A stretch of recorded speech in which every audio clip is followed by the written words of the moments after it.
I'm ready. Wait, where did MJ say we're calling us again? Oh, right. No, I got it. I know we're live.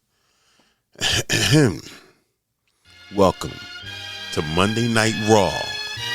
Live. In person, live Raw.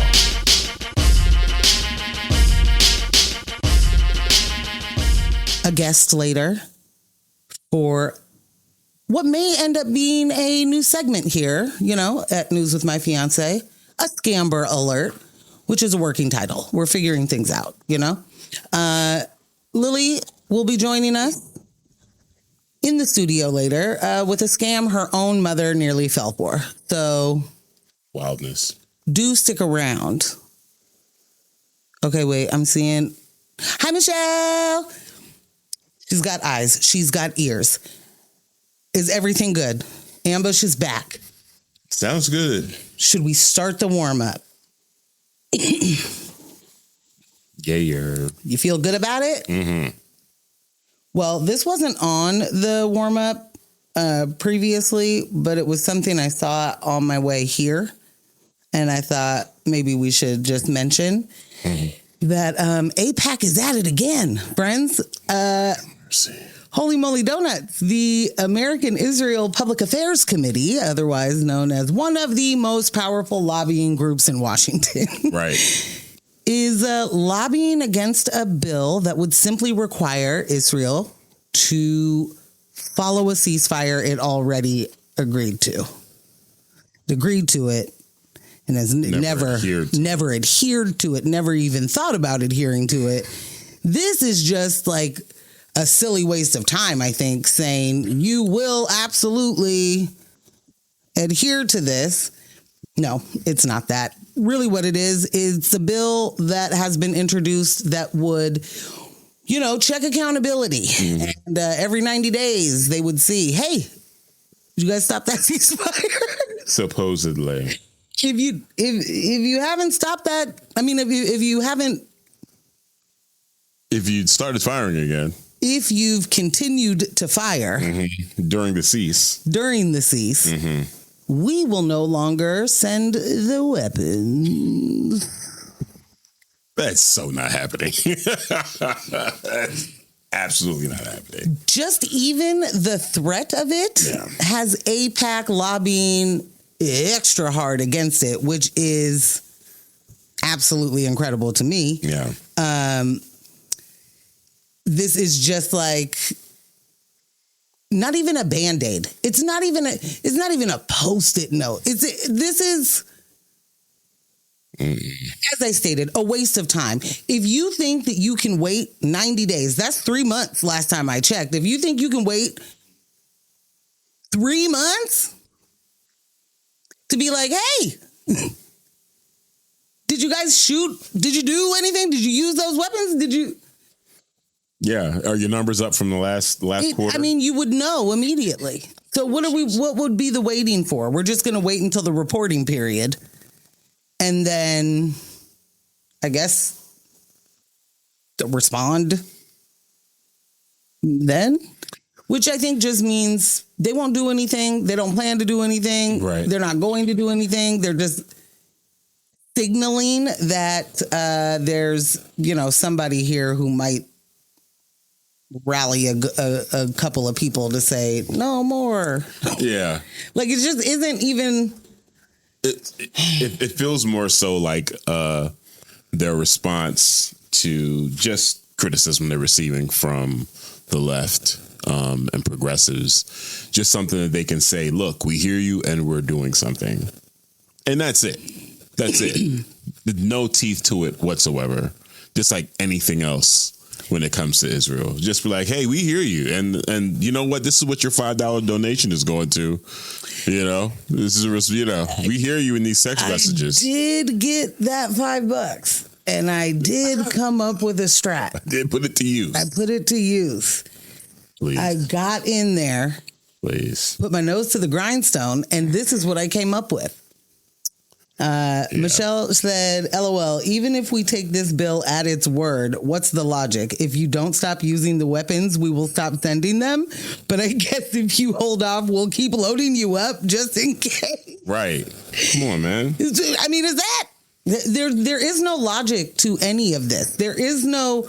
Like, we continuously look for the logic or the rhyme and the reason. And It's just like, oh, so just... murder death, it's just colonialism. We just want colonization again. I don't mean that to be dismissive. I just mean like that is a very big thing. Yeah. And for that to legit just be the answer, basically. I mean, they don't say that, but it's just like, that's our land. We should have it. Yeah. Like, what? It's a huge thing that everyone else in the world is taking seriously outside of the U.S. Like, yeah. I'm over the BS. Lily completely. said, hey, we hear you, and we're doing nothing. Right. Yes, Alice, it is a whole shit show. Indeed. Yeah. Absolutely, indeed. You know what else could be considered a shit show? Give it to me. The joy and the pain of the BAFTAs yesterday. Y'all watch the BAFTAs? Shout out to Black History Month. Every February just gives us some great moments of... I don't even know. I don't even know what to call it. Getting played with. Because it's great moments of playing in our face. Playing in our face. You're literally playing in our face. Yeah. Yeah. What are we doing? So this is more so about the Tourette's incident versus the awards. I say let us first clap it up, yeah. right? Like Ryan Coogler won Best Original Screenplay. He is the first Black American, I think, first Black person. Is that right? I think I saw that. I'm going to say American right now. Yeah. First Black American to win that award. And Wunmi Mosaku won Best Supporting Actress for Sinners. Those are two very big, huge moments. Hell yeah. Right?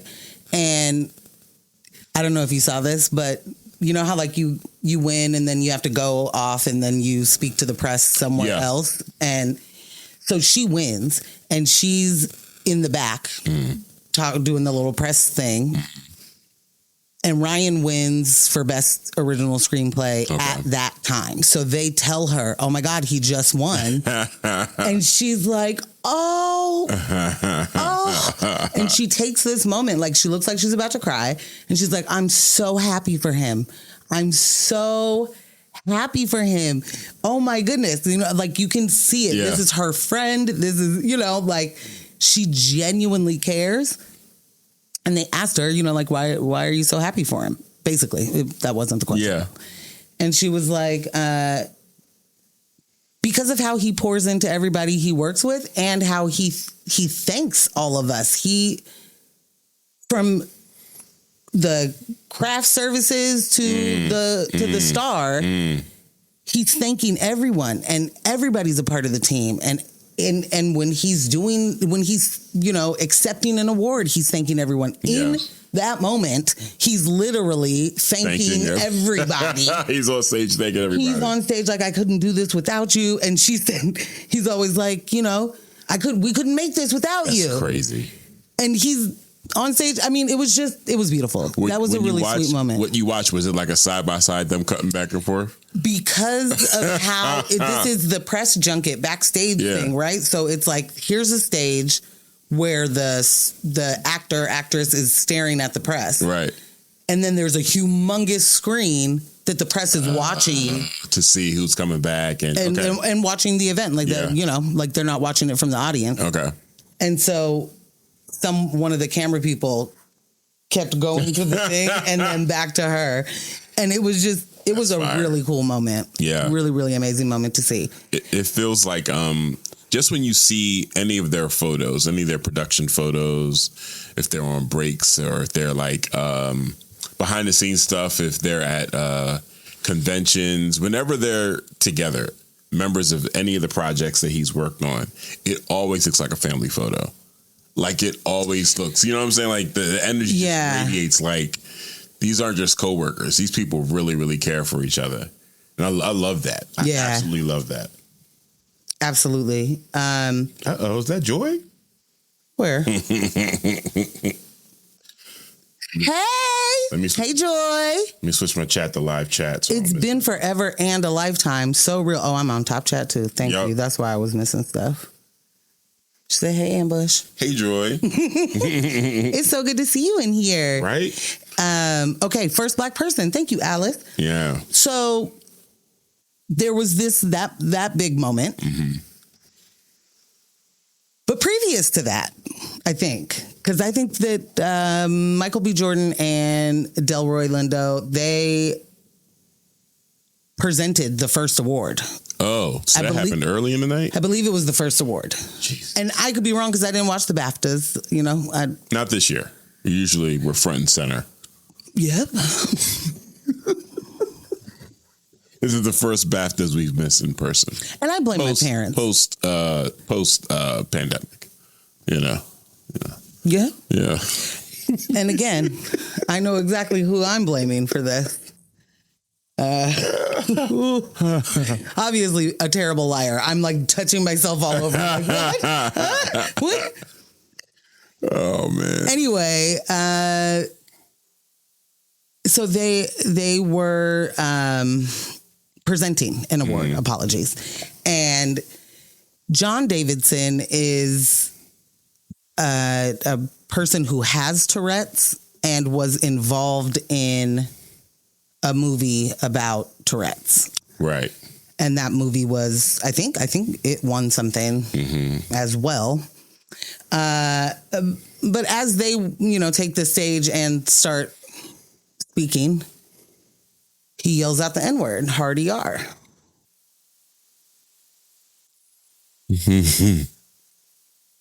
And in, all teachable moments, some things. What did you learn? Who'd you learn it from? Well, there is a Black woman with Tourette's who is a consistent educator to that, content creator. I think I caught her video, one of her videos today too. And I saw two different Black women. The first one was basically like, there's a misunderstanding of how Tourette's works anyway. And I think she said in the video that it was like, thanks to a South Park episode, people think that it's the thing you want to say. Like your subconscious. It's your innermost thoughts. Like it's that you don't want people to hear. Damn. And she was like, it is absolutely not that. It's the thing you want to say the least. You don't want to say it. It's not a thing you believe. It's completely involuntary. It's not a thing that connects to your emotions, your feelings, your anything. Right. It is. She was like, so imagine that makes far more sense. Going to the airport for someone who has Tourette's and you don't want to be there screaming bomb, bomb, bomb. But that might be what you're saying because it's the thing you least want to say. Our brains are incredibly complex. That makes so much sense because usually when you're talking about anyone with Tourette's, the first thing people are mentioning is how they're profane. They're just cursing their asses off. Right. And if it's the thing you want to say the least, these curse words don't even fit within the context at all. The conversation at all. At all. It's not like you're just yelling like dog or cat. Or you're just yelling curse words. And it's like, yeah, that's the furthest thing from what you would carrying really this conversation want on to right do. now. Right. Damn, son. Yeah. Okay. All right. It gave a lot of perspective. Okay. And gave me much more understanding, at the very least, of the way that both of the Black women explained it is that your tics are involuntary and the specific, I don't have it in front of me, and it's a word I can't pronounce. The specific one that includes like slurs and cussing is another word. Okay. Did y'all see the video? Did y'all see that clip of them on stage presenting? And I wanted to see, Yeah, so in the chat, did y'all see the clip? Y'all see the clip? I'm curious. Because here's the point that I want to get to and why I'm even bringing up that this happened. Especially when, the framing of where they were. Like this is the British Awards. This is not... on stage, in front of your peers, in front of other people, like huge moments. And then here we are. Alice said, yeah, I saw it a few times. The grace that they show in that moment and just move forward and go on is like such the prime example of what it's like to be a Black person in any workspace or like. That's what I felt. Like Delroy was like, and so, and shout out. I don't think that go ahead. Shout out to the photographer, videographer, whoever took whatever still has been making the rounds with that headline, because that's the face. That's the I'm Black in America face. Yeah. And I saw that still and then read that. I was like, because now I'm making the face that they're making. Just it's like, because it's relatable. Delroy's face, and I looked at Michael B. Jordan, and my man was just like, and it was like, that's the face. I was like, oh my God. I just legit just like, okay, this is every company meeting. I feel this. Yeah. I feel this hard. Suddenly you would be like, motherfucker saying what? In the company meeting. Yes, absolutely. But outwardly in that meeting, you're just like, maybe, that was a choice? Maybe your eyebrow goes up. Yeah. Well, that's what you said. Oh. So, yeah, I saw that image. I saw the joint, saw the headline, watched the video, and then I saw Sis, one of the women that you watched, get the Tourette's education. And then I was like, okay. And then I watched the conversation continue on into how there was an explainer around this gentleman's behavior and how it centered him. Yeah. And didn't really... Who cares what happened to those people? Delroy was like, no one from BAFTA said anything to us. It was just like, good on ya. On to the next. And the way that this hits, BAFTA doesn't say anything to them. Right. Alan Cummings has 2 apologies. Puts 2 apologies out with explainers, with a, like, hey, be cool. Something that night, right? Be cool, guys. That's not. It's not what you think it is. But at no point was like, we're incredibly sorry that these 2 people had to deal with it. We're sorry you had to hear that. Right. Like, where's the protection for your audience? Right. Because this was not live. There was a 2-hour delay. Right. They absolutely could have edited that out. They absolutely decided not to. Right. What did they decide to edit?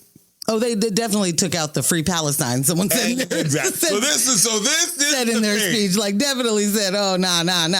So this is why your apologies are not you, Alan Cummings. We love you. You're not crawl. It's great. This is why BAFTA, you look like bullshit right now. Come on. Yeah, you got to kind of explain that. And why would you? Yeah. And they're kind of not, because the producers said they didn't hear the N-word. I'm sorry? They don't see or hear color? They don't hear words, I guess. No, they didn't hear it. I guess. That's interesting. I heard it. Whoops. Missed it in the... Do you know how many people work on a production like this? Do you know how many people are in the editing bay? Do you know that they have an editing bay? Right. This is not somebody sitting, remote on their couch editing real quick as the show is live. You have an editing bay filled with producers with headphones and microphones talking to each other, walkie-talkies, all the things.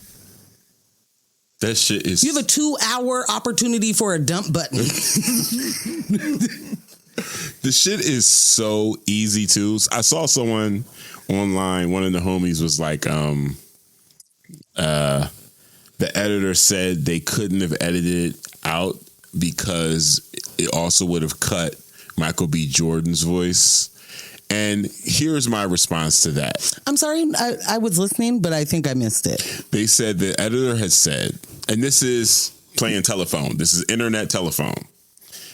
This person on the internet said one of the editors said that they couldn't have edited it in the moment because it also would have cut out what Michael B. Jordan was saying. Now, I don't believe any of that because I know how editing works, especially live. In addition to that, the person in the audience wasn't on the mic. There were separate mics. Right. There are separate mics for the audience. All they would have to do is mute that part of the feed. Because what that person is saying in the audience is not coming through on the stage mic. The stage mic did not pick that up. It's not exactly. No. So there was a super easy fix. That's the kind of fix that I can do. Yeah. Super easy fix. I mean, you're shooting yourself in the foot. I don't even understand why you would. What do you mean you didn't hear it? I mean, how do you even do that? Well, how do you even say that? Not today. Not today. What's so different about today? Well, these are the same companies that are like, we use AI for accuracy, and there's this and that, and you're doing super titles. Okay. I'm sure you're doing subtitles right there. From a technology standpoint. Yeah. And I'm sorry, there's just too many ears. There's too many people that are on alert for that kind of thing. And if that's the claim, then that's worse. Like, to me, if you hear that word and it's just like, was that ice cream? I think that's worse. Yeah. I think, so if that's the lie we're going to go with, we didn't hear it, worse. I like how you framed it earlier when you were like, just in the interest of protecting your audience, your viewers. Why wouldn't we have to hear that? Yeah, why? we all had to get that during Black History Month. That's crazy. I just want to. This has been a lot. When you didn't have to give that, you didn't have to. Yeah. And so, it's hard to not take these things as you playing in my face. Yeah. And I'm not even looking for another reason. You always playing in my face. Yeah. You know what I mean? But it's stuff like this where it's just how can you, what do you mean? What do you mean you didn't hear it? What do you mean you didn't edit that out? What do you mean? What do you mean I have to give more grace to the producers of the show than I do the people that had to endure that while they're at fucking work? Alice said, during the Black Month of History. This is what I'm saying. Hi, AJ. During the Black Month of History. Any other month, guys. Any other month. Also, not any other month. Imagine. Aaron said, this is the only reason I know about Pastor. Fair. Shit. Okay. Fair. Bad news bears, but man. That really did. It turned into a conversation of ableism versus racism, which is silly as shit.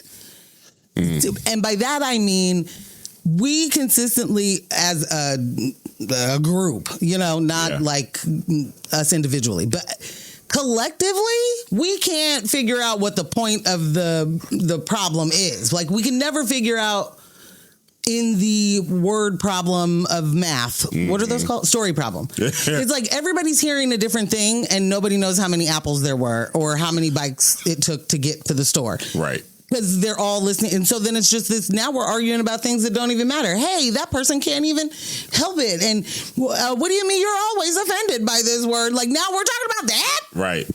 I saw a post on Threads that said, well, Will Smith slapped Chris Rock for making fun of Jada Pinkett Smith. As he should have. Making fun of her disability. White people said they have never been so scared in their lives. Jim Carrey said that he was sickened. I didn't know that. I didn't know that either. Judd Apatow, I did know this, that Smith could have killed Rock. Yeah. Most that people could have been real bad. He could have been murdered on stage. Most people did not talk about how ableism is not a joke, nor should it be tolerated. The harm that Jada likely felt as a result of nothing. There was no conversation around that. Yeah. All right. But now, let's talk about it. It's a relevant point of view at this point. Baptist is bugging. Shit crack. This has absolutely nothing to do with what we were just talking about and absolutely everything to do with what we were just talking about. But I didn't plan on having this in the warm-up. The Olympics pissed me off. What you doing watching them Olympics, girl? Caretaking for my parents. Curling and what else? Whatever the Blaze of Glory's guy's name is, what is his name? Blades of Glory is what I meant to say. Oh, yeah, the one that just won did the flip.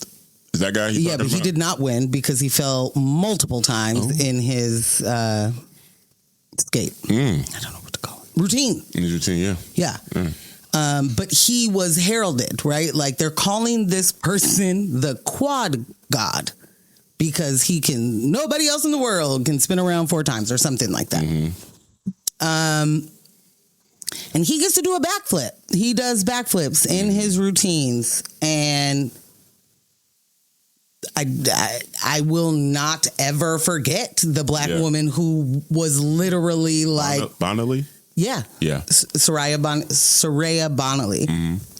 French black woman skater who did a backflip. And they were like, absolutely not. That's banned. Too dangerous. Absolutely not. You can't do that. She did it anyway because she was like, this is my routine. I don't know what y'all mean. So I'm not going to place anyway. Then I'm just going to do the routine that I want to do. Yeah. And that really, I would say, put a pause on her career, as a professional Olympic skater. Yeah, as a competitor, for sure. Now she's teaching. Teaching and training. Yeah. But unfortunately for her, she lives here in America. So that's not great for her. But anyway, whole point, now it's like the most amazing thing in the world. Look at this white man do a backflip on skates. Mm-hmm. Mm-hmm. How y'all do it? There's no way to do it. Oh my gosh. Now it's totally legal. It's a move that's fine. Like, as if this didn't happen, with Simone Biles right now in our life. Like, right now. Right. So then when that happened, I think that was either last week or the week before. I think they ended up get meddling for that. So when we started responding, bringing up Soraya, other people were like, well, technically she's not the first person to do the backflip. And it was like, you are correct. What she did was she landed on a single skate. Yeah. So yes, she is the first person to do that. Yeah. The person that you're talking about that happened, I think like in 57 or 67. Yeah. Yeah, they did it and they landed on 2 skates. Yep. She's the first person to do it single skate in competition. And they banned it when that man did it too. Yeah. They banned it when that white man did it. And they were like, absolutely not, way too risky. No. And I guess now it's fine. Yeah. I'm curious about the circumstances under which they unbanned it and how many years ago that happened. I did look into this real briefly, and you keep talking. Yeah, because I mean, it definitely, depending on when they unbanned it, this could be part of, we know he's landed this a couple of times in practice. Let's make sure this is unbanned by the time of the Olympics come around so we can, properly celebrate him and his achievements. Well, I can answer this for you. The backflip was officially banned in 76. Okay. Or 77 because of the 76 Olympics. The ban remained in place for 47 years until it was officially lifted in 2024. Stop. It was considered dangerous due to the risk of landing on an unforgiving ice surface and violated the principle of landing on a single blade. Famous defiance was Soraya Bonali famously performed a one-footed backflip at the 98 Nagano Olympics, despite the ban resulting in a point deduction. The ISU reversed the ban in 2024, and it was performed legally in competition by Ilya Malinin at the 2026 Winter Olympics. Let's see. So they reversed the ban while he was in training for the Olympics. That's nasty. That's effing nasty, bro. That's trifling. Listen, y'all could have them too. Happy Black History Month. Y'all could have all of it. I'm disinterested in the bullshit. Come on, man. Yeah. What's really funny is just not being able to get an answer to why it was unbanned. Like that, I feel like that's just a really easy thing to. Oh, not as dangerous anymore, guys. The ice is softer. Obviously, that's number one. Skates are different.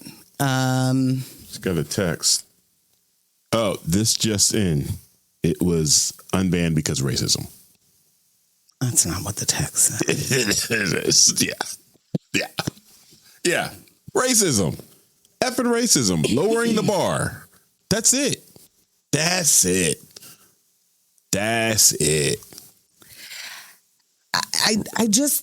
want to hear I want to hear how they say it. You want to hear how they word it, how they fix their mouth to say it, so it can upset you even more. Yeah. Okay. I just want to be clear. Okay. I just want to know how mad I need to be. Okay. All right. I'm just making sure because we know what's coming. Yeah, the bullshit. Sweet. Oh my God. Yeah. All right. It's wild. Shall we move on? Yeah. What's Fiance responsible for? All right. Don't call the hive over here. This is Have you seen anything about this? No. Oh, man. I did a great job with the warm-ups, giving you nothing you know about. Yeah. Warm me up, fam. Well, the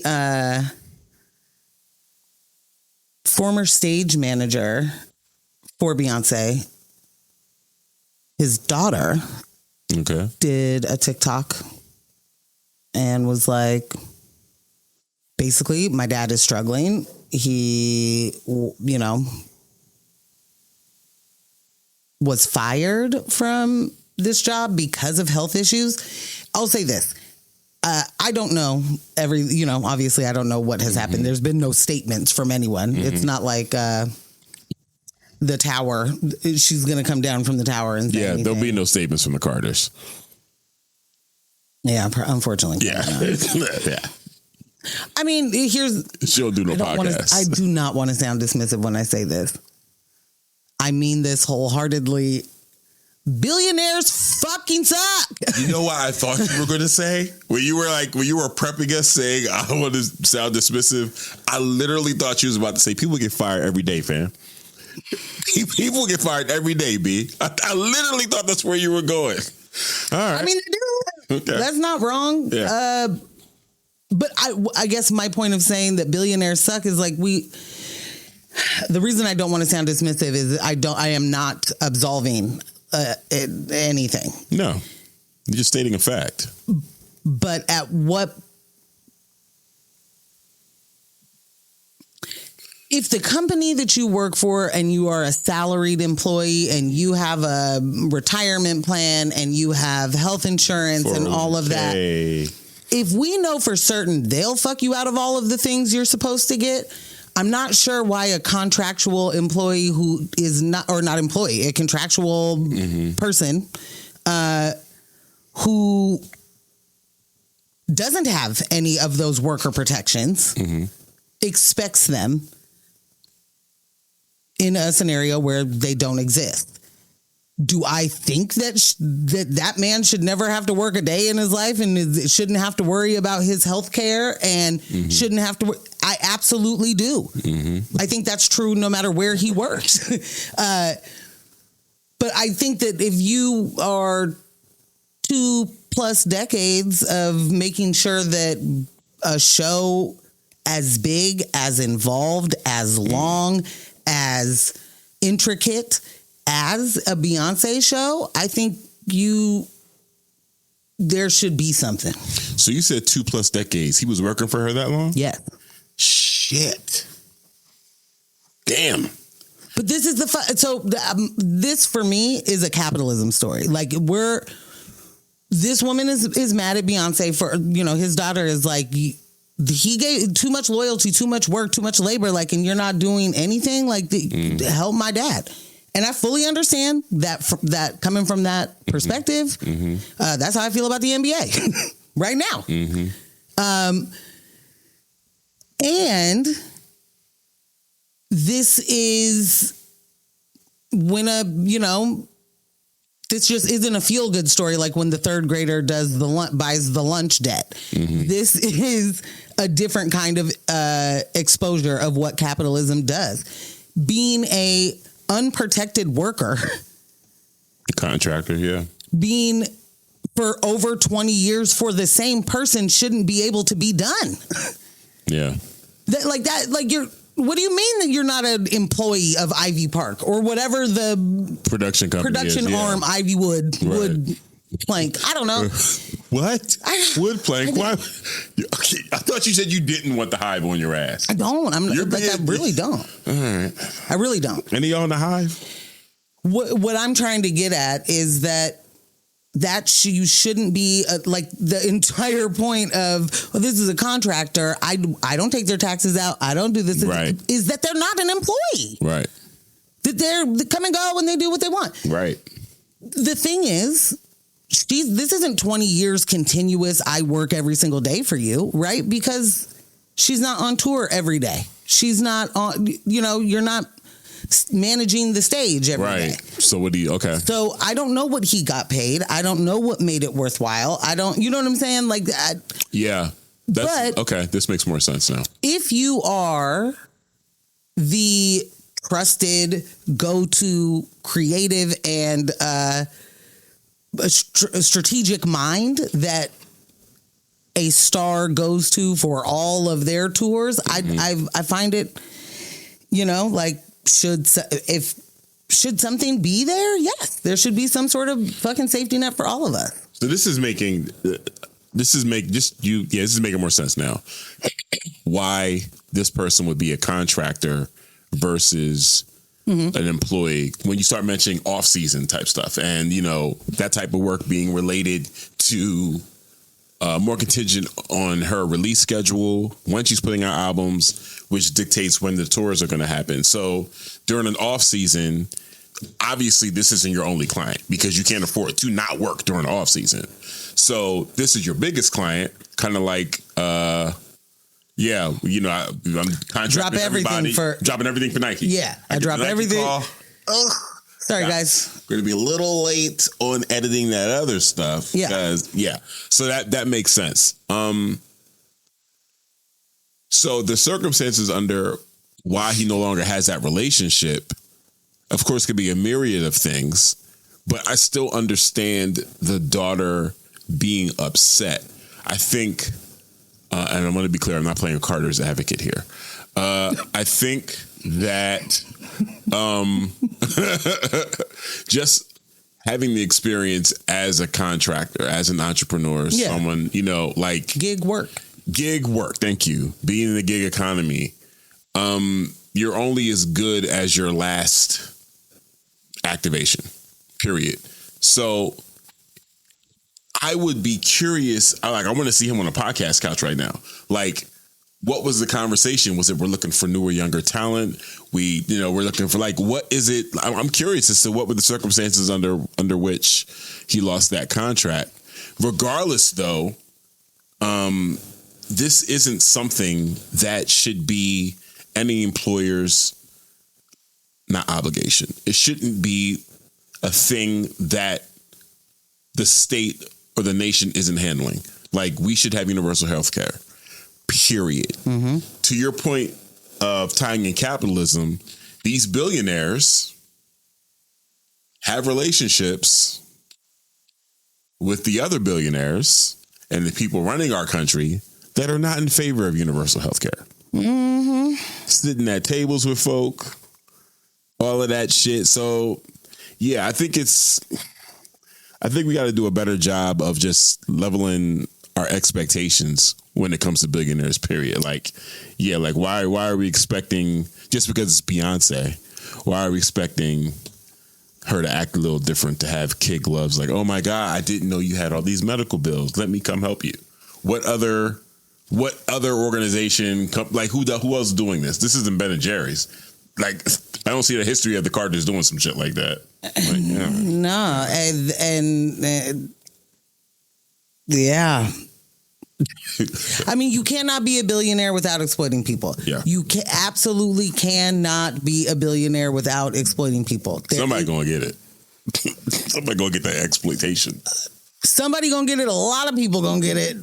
A lot of people gonna get exploited for this person to amass that much wealth. During the month of Black History? During the month of Black History, she will be celebrated as a billionaire, while this story of firing someone for collapsing lives on parts of the internet. Yeah. You know? Yeah. This is it fucking sucks. What were the where'd you see this? Like on Threads, Instagram? I saw it on Threads. What were the comments saying? What were people saying?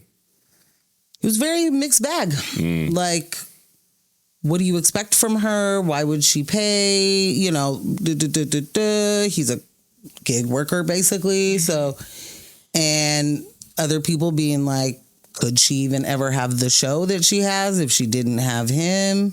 And what do the shows mean to her career and her legacy?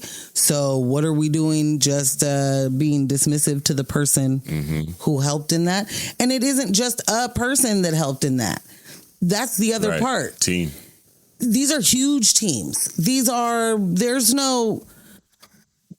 Beyonce's announced a tour and she hasn't already been rehearsing for 2 months on it. Right. You know, like, and then there's another 2 or 3 months before the tour starts. Right. And that's when the real rehearsals start or something with the band and you know what I'm saying? Like, there's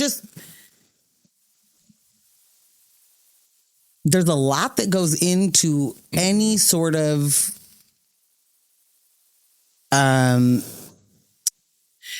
concert as big as hers. Yeah, large scale production. Very large scale production.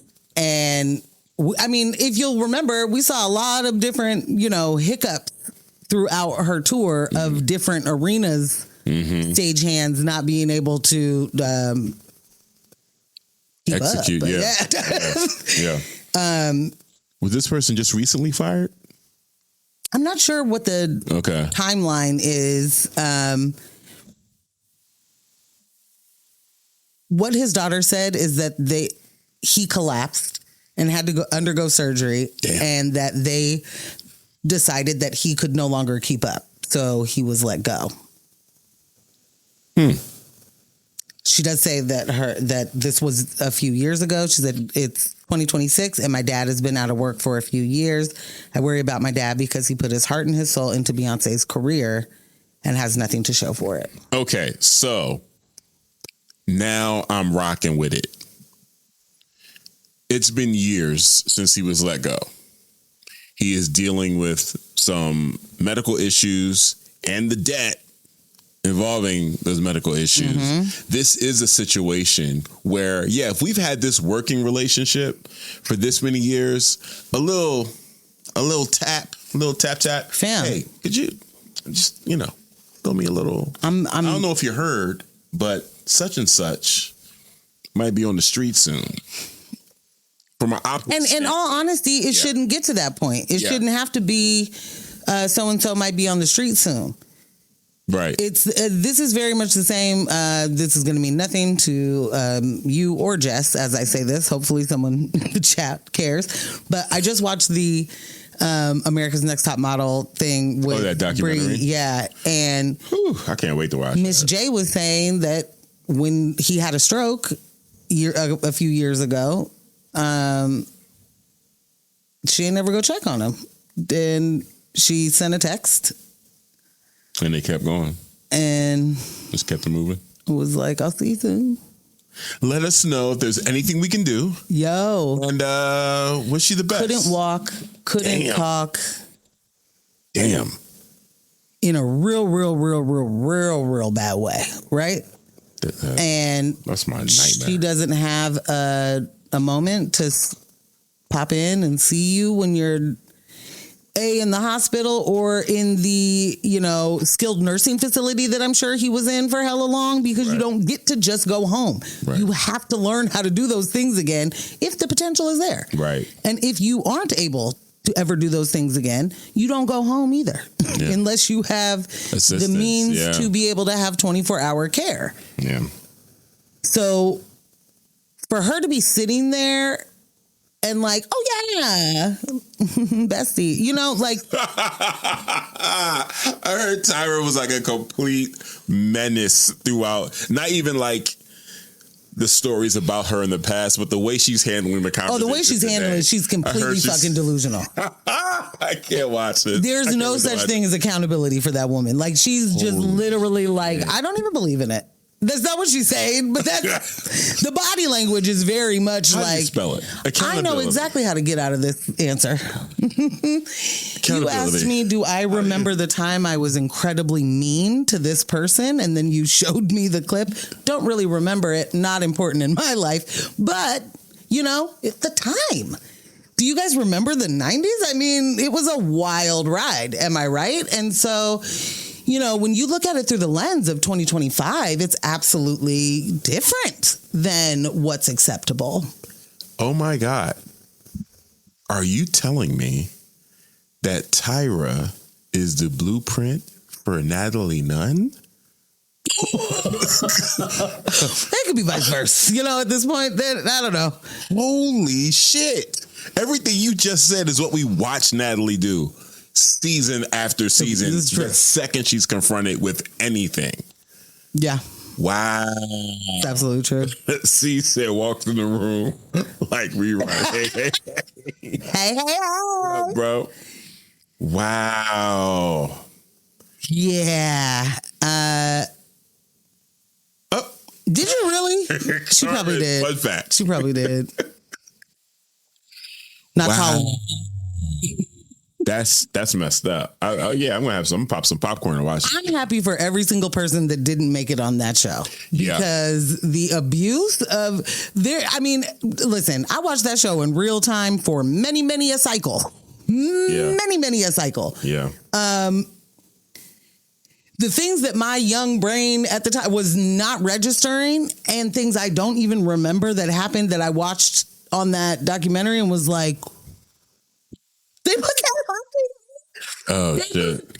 That whole thing on TV. I mean, this is literally a girl basically gets assaulted. Yeah. Yeah. And they just say that she cheated on her boyfriend. Damn. They literally were like, oh no, you drank more than 2 bottles of wine by yourself. And yikes. Then were completely out of your mind, blackout drunk, and then you decided a mutual decision happened where you and this guy went and had sex, and you cheated on your boyfriend. So not only is it bad enough that she was assaulted and you're blaming her for it, then you're throwing infidelity on top of that sandwich. 1,000%. That's effing crazy. And the way they did it was having Tyra, who's, just shows up. It's not like she's hanging out with the girls, right? But then she comes every episode and tells them what they're going to do or whatever. Or has a little sit down, little chat, not a house meeting. And isn't it? Kind of. She sits down and producers have already told her what happened and have literally given her an angle to go at. Okay.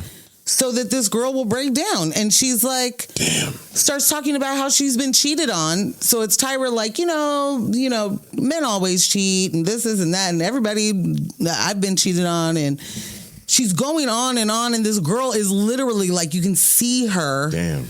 Trying to get on the inside of her body. Like, how do I never get seen again? And Tyra's like, yeah, so how do you feel about cheating? What's infidelity mean to you? Oh, why are you sad? You're crying. Why are you crying? You cheated on your boyfriend? Like, what the fuck? Tyra sounds like a complete monster, bro. This is certainly monster behavior. Exactly, Alice. Alice said Tyra took zero accountability. The way that she legit just like, man, that wasn't great. Not my best moment. But the times, you know? And it was so acceptable. Like, she blamed the audience. She was like, the audience was clamoring for this. How would the audience know that they wanted that if you didn't if we ain't never had ANTM before? Like, that's not a thing. You don't get to do that. You don't get to do that. But they definitely showed the rise of that show in a way that I had not framed it in my, mind, and how they like put UPN on the map. And that was how UPN started getting more content and shows and stuff because America's Next Top Model took off. So, wow. Well, sheesh. Okay. But also that, some point in there, I can't even remember. It was like cycle 9, cycle 10. So that they started doing 2 a year. So, we Survivor around here. There's 2 things happen in a year. Fuck. Yeah. Is this still in production? No, it stopped previously, but then in this thing, she was like, get ready for cycle 25. And I do wonder if she knows that she shouldn't be there. Like, she shouldn't be there. If you're going to do another America's Next Top Model, Tyra cannot be the host. Carmen said Tyra's working on her own documentary. So good. So we can hear her side. She's trying to drop her documentary and use that to launch the next season. There's a lot going on. Well, that would be stupid. She just did it. What else can she say? What else does she want us to know? She just told us that she has no responsibility for any of those things. And Ken Mock, who is also an executive producer and reality TV producer god, he barely took accountability for any. Like, I wouldn't say he did. Damn. But he didn't hit you with the, man, those were the days. He didn't reminisce fondly. He wasn't like, just back then you really got to get away with anything. And she legit was like, I get it. You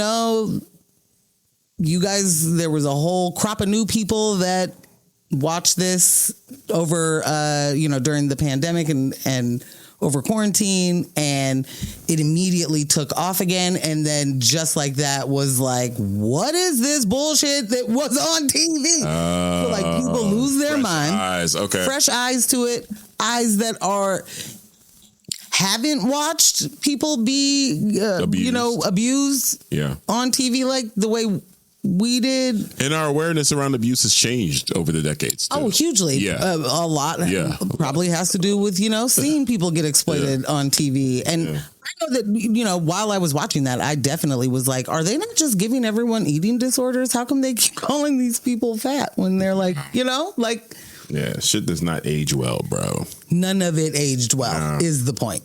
Tyra's whole thing was, I'm here to uplift women who are not normally considered, supermodel worthy, whether that's their skin color, their height, their body, their, we want thicker girls and we want black girls and we want Latina girls. And then it was like one black girl, one Latina, all white girls. And they're all a zero. And then, you would get 2 black girls in a season and 1 Asian in a season. It was just very much you're not doing diversity, and you're certainly not doing uplifting, and you're certainly not doing empowering. Wow. You're certainly not helping these girls after the fact. It's like what you would win is a contract to be a model But that's it. I live in Montana. You know what I'm saying? Like, Right. so I have a contract with Wilhelmina or whoever in New York, and I can't afford to get there. And then I get thrown to the wolves and Terry Richardson. Yes. Yeah. And the abuse continues. Oh, goodness. Well, Alice said the plus size models were size 6 and 8. but she's being literal. I don't know what that means. Who do I know that's a 6? No one.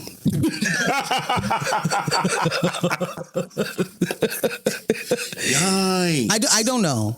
I don't know. I have no idea. Think about the Fram. Anyone in the Fram? No, none of them either. No. Wow.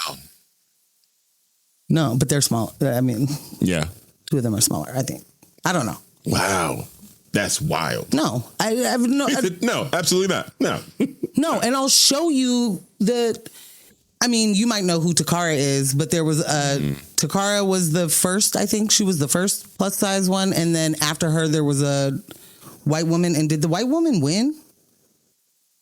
I think the white woman won as a plus size model, and she was a size 6. Stop. Like, plus size would number one, sort of implies there's more than one digit.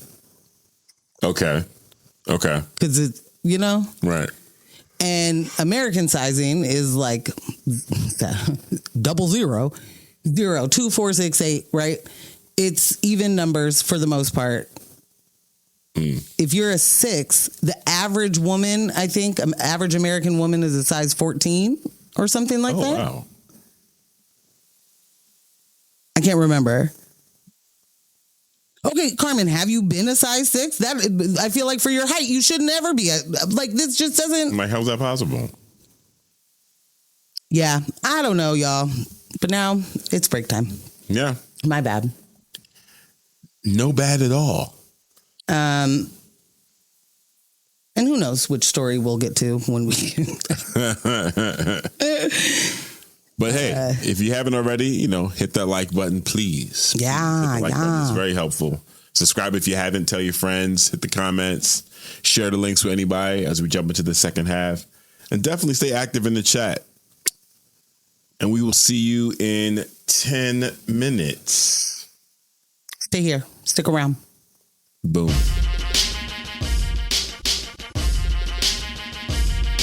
Welcome back, y'all. Man, y'all were active in the chat. That's what's up. Let's stay that way. Stay that way. You know what I'm saying? Stay that way. Good looking out. Good looking out. Welcome back to News of My Fiance. We are back from the break. Now we're going to jump into some news stories. Ooh. Yeah. News. Heavy hitting news story. Is that what it is? Yeah. Absolutely. Would you like me to jump in, or are you? Let me do this one because you're going to do the cartel one, right? Sure. Yeah. I don't think. Yeah. Yeah. All right. Either way. All right. So we do have that cartel story coming up. I hope I don't have an issue with words again this week, like benevolent, because that was a thing. That was a thing. In any event, before we talk about what's happening in Mexico, we need to talk about how stories get told here. All right. So let's start with the Sharon Moore case, because this isn't about one person. It's about how our justice system actually functions. What's most disturbing isn't just the arrest or the charges. It's what's missing: context, history, power dynamics. Allegations involving stalking, abuse of authority, or domestic abuse don't exist in a vacuum, but they're often treated like optional details, like background noise. One sec. Bless you. All right. Live. Woo. Live, baby. Man. And that's where the sneezes go. That's right. If anybody was wondering, sneezes go on the inside of your shirt, not your elbow. Oh.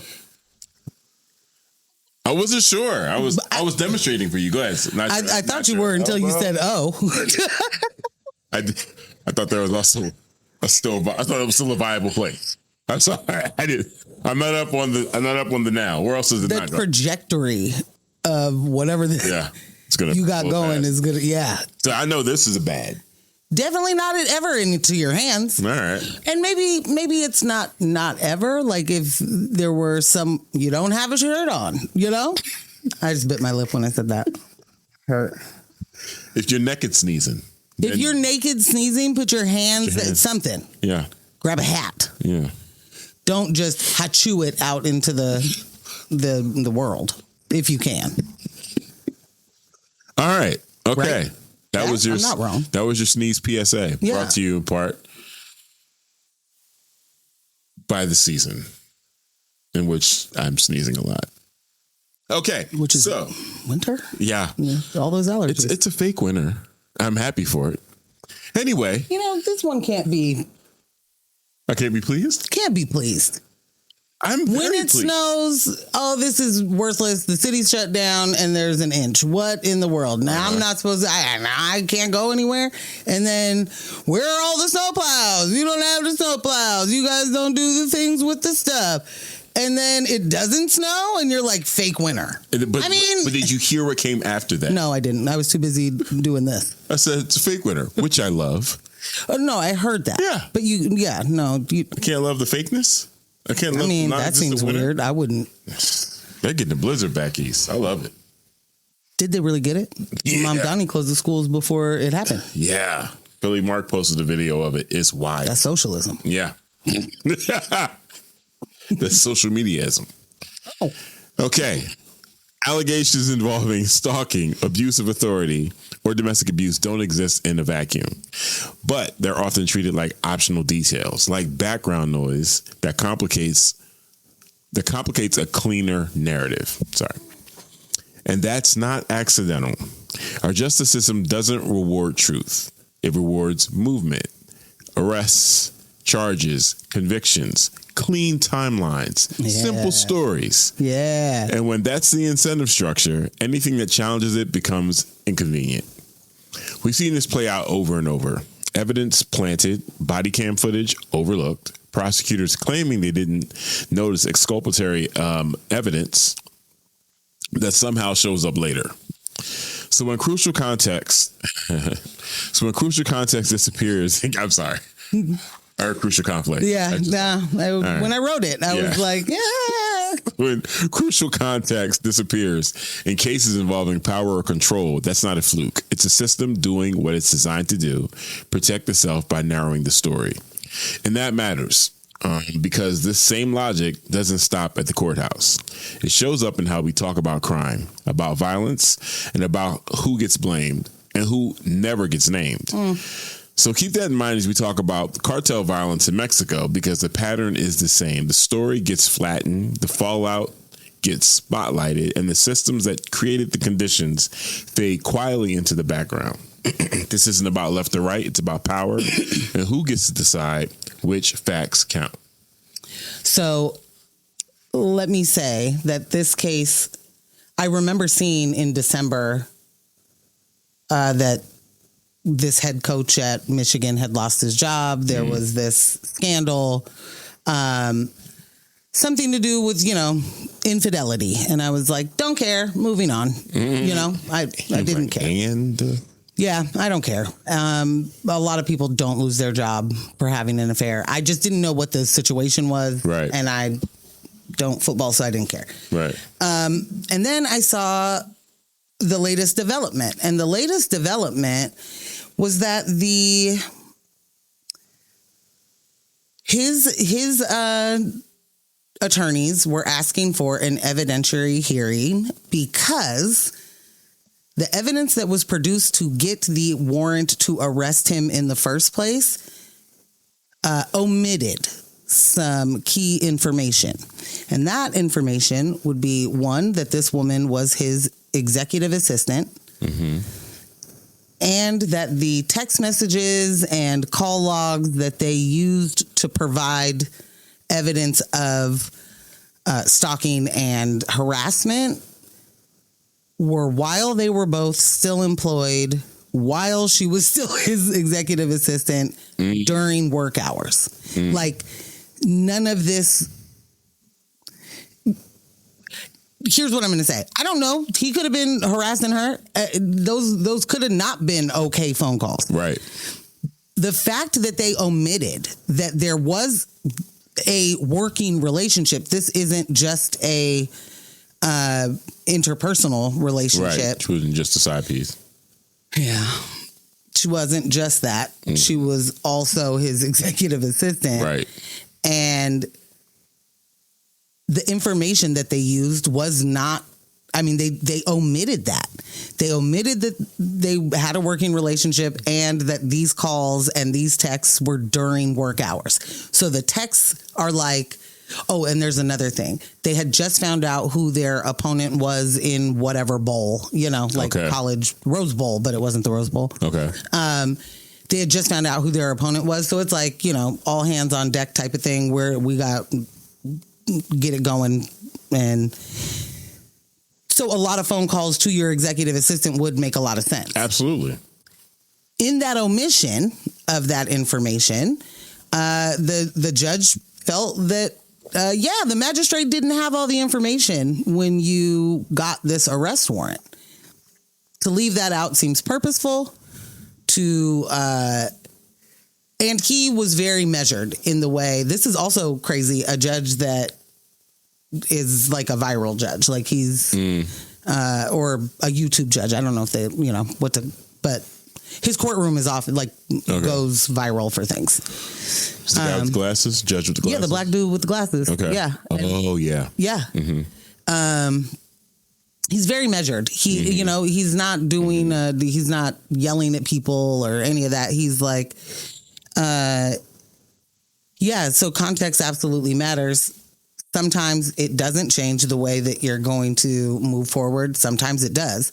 This seems like you purposely omitted that information and that had somebody known that was there's a working relationship with these. Yeah, it reframes the evidence. Yeah. Yes. And so that's where I'm sitting. I don't know anything about, him as a person or if he is a harmful man to this woman or other women. I don't know any of that. And I'm not advocating for him to, free the homie. I'm saying, have you learned nothing from the OJ trial? Like, have you learned absolutely zero? Like, you want so badly to get someone arrested and convicted of something that you will throw some evidence out there or you will omit things that go with you will make the evidence that you have fit the narrative you want rather than find the fucking truth. And so that's my whole thing. Get to the truth. If that was really what any of these detectives were doing, maybe there'd be a little bit different respect for it. But we know the police don't solve crimes, and we know that the police don't even be fucking trying. Yeah. They're just like, gotta clear my caseload, bud. And then prosecutors too often, like this isn't something we haven't seen before. Right. We have seen this a lot. And there are people who benefit from this. There's tons of people that benefit from this. There are tons of people that should not get to continue on in the roles that they're in or, in the jobs that they have or the power that they have. And they just keep on going because you don't get in trouble. Maybe you no longer get in trouble for the thing that you should have gotten in trouble for because, Bill Cosby. Because the prosecutors lied to you. The prosecutors lied. They did something that then allowed this. You know what I'm saying? Like you are not like. What is the job? If the job isn't to get to the truth of the thing. I feel like the job is what they've been really successful at. They got a pretty good win percentage on framing people up and hiding evidence. You know, these are, like you said, did they learn nothing from the OJ case? Yes. They learned that every once in a while we're going to get caught, but let's keep up the good work. Damn. Yeah. That's what they learned from But this is the thing. The reason why the OJ case immediately jumped into my head was that man then wrote a book entitled If I Did It. And explained that he didn't, but if he had, this is not only how, this is also the routes he would have taken. This is what he would have done. It wouldn't have been no white Bronco. It would have been, he did it. He did it. Yeah. Yeah. Like, he did it. Yeah. And because Mark Furman and the crew of LAPD cops were like, he did it, we know he did it, and he's gonna pay. Instead of doing the fucking job, the detective work, find out that he did it. Instead, you do some framing. You do a little framing and then think the case just goes forward. Like no. But they will get away with what they will try. Yeah. If they can, they will. Yeah. And they will continue to do that. Yeah. If the framing fails them 5% of the time, shit. If it fails them 30% of the time, they're going to keep moving forward with that shit. This shit works. That's not a great success rate. 70% is not, you get a C. Yeah. That's not great. Yeah. But, at the same time, we're also talking quantity. They got quotas to fill. It's terrible. I want to go back to. It's terrible. They have quotas to fill is not how you should be policing. No, because you shouldn't be policing. Period. If you have to put a quota on who gets arrested for what, you don't have that thing as a problem. Mm-hmm. You know what I'm saying? Mm-hmm. Like you don't have that thing as a problem. You wouldn't need a quota. You just arrest the people you're doing. You know what I'm saying? Right. Like, what do you mean you need to have X amount of drug busts a month? Gotta, man. We got to get these jails filled. Holy crap, man. Yeah. Yeah, we got the. Come on, man. Is anyone in the chat? What the hell's going on? Are we live? So just so I'm clear, I want to get this all in my head now. So Sharon Moore was convicted or no. Okay. On trial. No, he's been arrested. Stalking. He's been arrested and he has been arraigned. He has pled not guilty to all of these things. They went back to court for an evidentiary hearing. For his team is asking for an evidentiary. I cannot say that word. Mm-hmm. Evidentiary hearing, so that they can basically prove that you show us what you used to get this warrant. Okay. Because what you've shown us that you used doesn't fit. Got you. Okay. And so this is my thing, again, back to the propaganda of Law and Order, whichever version it is. Call a bus. Please. There's this tension between the police and prosecutors, right? Mm-hmm. Like you just do your job. You put them away. Yeah. And I did my job. I arrested them. Give me something I can work with. Give me something I can work with. Go out there and find me more evidence and give me something I can work with. This case is too complicated. Well, your witness just folded. Exactly. Give me something I can work with. Your witness is an alcoholic who can't remember what she did yesterday. Right. Why do you think we're going to believe her about being assaulted? Like, there is this forever tension. Yep. But also, we're on the same side. Yeah. And we're a part of the same team. And when we win, we celebrate together. Yep. And when we lose, we blame each other. Right. That's just the way that it works. Got to do it right, man. It's never just like, you win some, you lose some. It's like, those damn cops did it wrong. Or that damn... But both of them are doing it wrong in cahoots. They all live in Cahoots County. Yeah. Every single one of them. Shout out to Dibs. Shout out to Dibs. They all live there. Yeah. That's what they do. The idea of prosecutors not giving information, like, what? Yeah. And again, this is patterned. This is not picking one, this is not a cherry pick. This happens every single day. Mm-hmm. Okay. Moving on. Yeah. Let me get that cartel. Talk to me. Well, because it's going down. For anyone that doesn't know, and I'm sure I don't think I've discussed this on any of the shows, I am in the thick of it. I'm in season 3 of Ozark. Finally. Finally. And let me tell you something.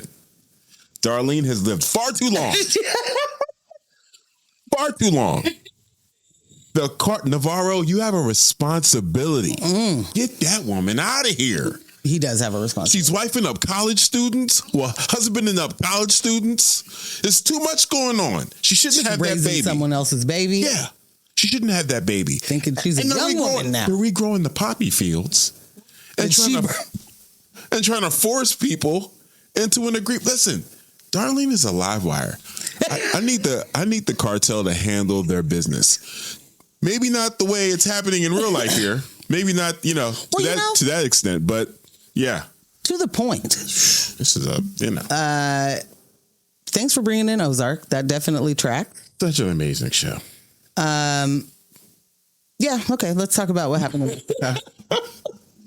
You got me ramped up. I'm sorry. I just didn't expect it. And Darlene, I really do love hearing your takes from TV shows. God damn it! For more of them, follow me on Letterboxd, and the podcast has no name. We just knocked out a Wonder Man review. We're gonna have that up every little week. Hashtag ad. Yeah. Fucking what? Hey yo. Yeah. Okay. Mexican authorities say their military went in to capture El Mencho. I'm not even going to pretend to be able to pronounce his government name. Respect. No, I respect too much. Okay. I don't want to. My man chose El Mencho. Man. Refer to him as such. Fair. Yeah. I bet his mama do call him El Mencho too. It's probably. Yeah, as the head of the Jalisco New Generation cartel, I bet everybody calls him whatever he wants to be called. Exactly. It's like Big Meech. I'm not calling him by his government. Would you? No. You see how confident you were just like, no, absolutely not. No. I wouldn't. No. I wouldn't. Sir Meech, I will not. Okay. So they went to capture him and they ended up killing him instead. Almost immediately, we saw mass retaliation. Cars on fire, roads shut down, gunfire, entire cities put on lockdown. People told to stay inside while cartel violence explodes outward. I believe the American embassy was like, everybody shelter in place. All you Americans don't get kidnapped. Before everyone launches into the usual pearl clutching about how Mexico is lawless and this is just cartel savagery, let's slow down and tell the part of the story that always gets left out, Ambush. Because cartels like this do not appear out of nowhere. Violence like this does not appear out of nowhere. For decades, U.S. policy has helped militarize huge parts of Latin America, training their forces, exporting weapons, destabilizing economies, selectively enforcing drug laws when it's convenient, and then pretending we have no idea how heavily armed criminal organizations ended up with military-grade weapons. Word to Snowfall. Which we just finished. Amazing. Amazing. Oh, tragic ending, but amazing. No spoilers. Realistic ending. That violence destroys communities. People lose their homes, their safety, their futures. So they leave and they migrate north because staying isn't an option. And then the real scam is that the same system that helped create the chaos turns around and points at those migrants and says that they're the threat. Suddenly it's a border crisis, there's an invasion, there's a caravan, there's calls for more funding for U.S. immigration and customs enforcement, more ICE agents, more detention centers, more enforcement all across the board, more punishment. Meanwhile, the U.S. industries quietly profit from the cheap, exploitable labor, and politicians wrap the whole thing in law and order rhetoric so no one looks too closely at what's going on. That's a violent feedback loop. One where instability is created abroad, profit is extracted at home, and the people trapped in the middle are blamed for surviving it. We absolutely have to take the cartels seriously. They are violent. They are well-funded. They are heavily armed by us. To be clear. So don't get stuck in the imperialist reporting of it all and that treats the fallout as the cause. Because the biggest problem here isn't what's happening in Mexico. It's an American imperialism problem. And it's exactly what it this is what it looks like when you continue to destabilize other nations. Yeah, those arms say Stark Industry on the side. They absolutely do. Made in the USA. They say U.S. government warhead. You know, like it's literally, we are training different cartel or militia groups. We allow them to not just traffic drugs, but people. We turn every eye, don't see any of that crack cocaine, no fentanyl. I've never seen that before. Yeah. All of those things, all while there is a U.S. government employee getting these people their weapons. Getting these, trading guns for drugs. Just. Yeah. The U.S. government. This is not like we wonder why there are I don't, but there. Yeah, I don't wonder. I don't wonder. I'm not the one wondering. The thought is like, why are there so many cartels, right? Like there's a lot of Mexican cartels. There's not just a Mexican cartel. Right. There's many. And some are far more powerful than others, but there are very powerful, very violent cartels that have been not just, supported by the U.S. government. They've been empowered. They've been handed military grade weapons. They've been contracted. Literally. So this particular cartel has drone spotting and the shooting down drone weaponry. They have these are military grade weapons. My girl said the cartels are part of the gig economy. All right. Yeah, who said that? You. That's what you literally just said. That's what you literally just explained. And the cartels are part of the gig economy. They ain't got no retirement? That's what. No. Dog. They don't got no health plans, nothing. You know what they do have? Guns. Yeah. Okay. Billions of dollars. Yeah. Billions. Big billies. Big bee nuts. For real. So many bee nuts. That are, you, again, can't be a billionaire without exploiting people, without crushing people and making their lives awful. Like the amount of addicts that are made simply because capitalism is the economic system with which we live under. Yeah. Where, I promise it's Italian. Where are the Winter Olympics being held right now? Milan or Italy. Okay. Cortina? Because but I was recently made aware, I would say within the last 7 years, about how human trafficking follows the Olympics. Oh, Olympic yeah. Village and big time. Major sports events, Shout out to Atlanta. Yeah. Oof. 96 was a hard time. So, I'm just thinking about, again, you mentioned trafficking, and I was like, man, there was a time when that was a major conversation. And now it kind of just fell by the wayside. No one's even discussing that anymore. Which trafficking? The trafficking that takes place around the Olympics. Oh, well, how many Olympics have we had? Why do we keep talking about it? Keep bringing that shit up. Why do you keep bringing up old shit? This is a pattern. This is expected to happen. Yikes. Yeah. Man. Yeah. Man.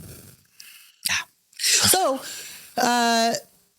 speaking of the cartel and their violence and how it can hit a U.S. home, And come home to you. we have a guest. What are you talking about? Well, I'm talking about the only L of L&J Industries. Nice. The other Vern to my Vern. It's two of them. Sorry. Yeah. It's two of them Johns, y'all. My sister in all things, but especially in arms, like we will fight to the death for the things we believe in. I've seen it. Yeah. Yeah.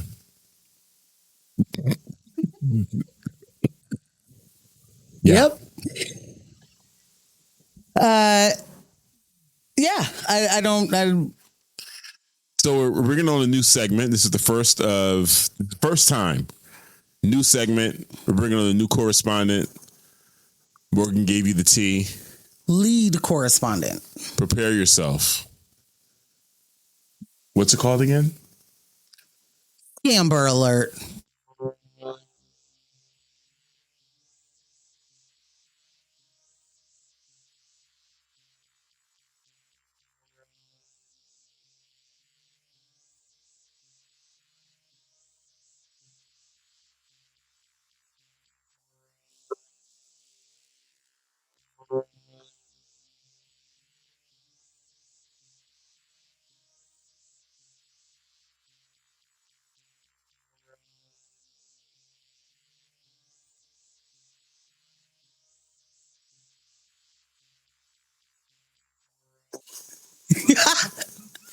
Ladies and gentlemen, We're back. Lily. Lily!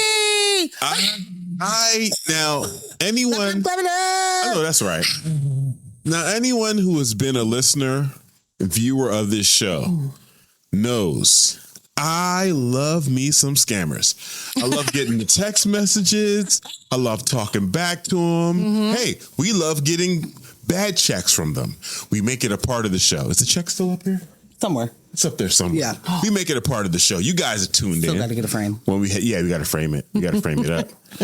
First scam check. Yeah. Framed. So I have been hearing that there is this story that Morgan has been like, I want to.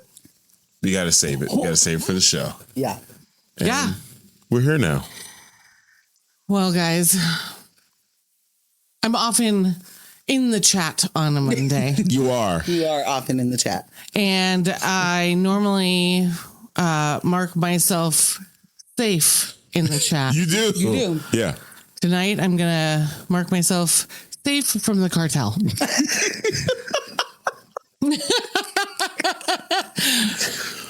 And let me make this very clear, as we know that half of your audience at least are high up members of the cartel. Yeah, at least yeah. half. All respect. Obviously. Okay. No disrespect intended. No, you guys, Yeah.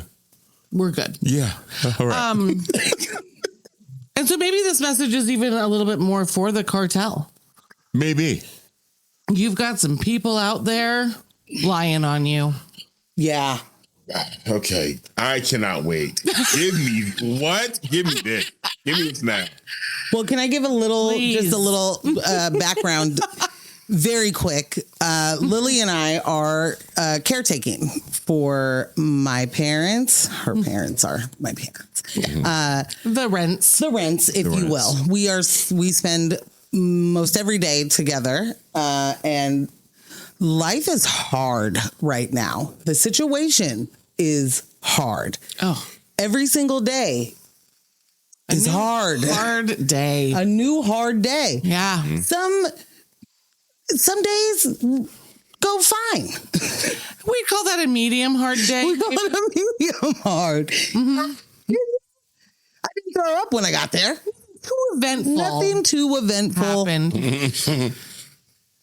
We were having one of those days. We were having and actually more than that. It was actually, dare I say, good. It was on its way. Oh, energy was flowing. Energy was great. bantering. things getting knocked off the list left and right. We're getting stuff done. As we make our way north, or eventually make our way north. Now, to give you a point of reference in time of how long you have been missing out on this story, I text you right before this incident happened that before I'd even finished my first cup of coffee, Morgan called me uncultured swine. I remember this. You recall that? Just like the framing. That was all the same. Framing. Oh yeah, it was a great morning. It's framing. And that is also something wild to be called. Before you finish your first cup of coffee, I told on her immediately. You can tell how guilty she feels for said name calling. Yeah. Well, it wasn't my best moment. It wasn't yours either. And that is called the Tyra Banks.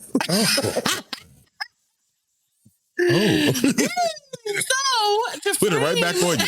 Not yelling at me.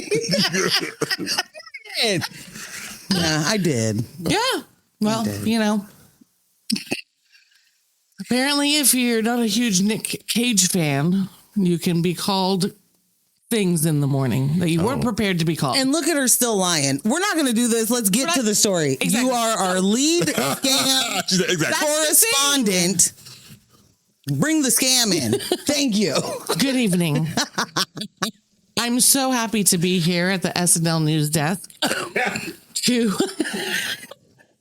tell you of a very new yet I would say prolific and what's another way to say people are doing it to lots of people. This is happening to several people. Trending scam that I got to be a part of the other day. So Morgan and I are having a wonderful morning. Yes. She's calling me names. I'm putting up with it. Yeah. We make our way to a big box retailer, a do-gooder in the grand scheme of things. We're crossing things off of our list. Yes. We're leaving, right? We're out of there. We're out of there. We have finished another thing on our list. Just trying to make it north. Yep.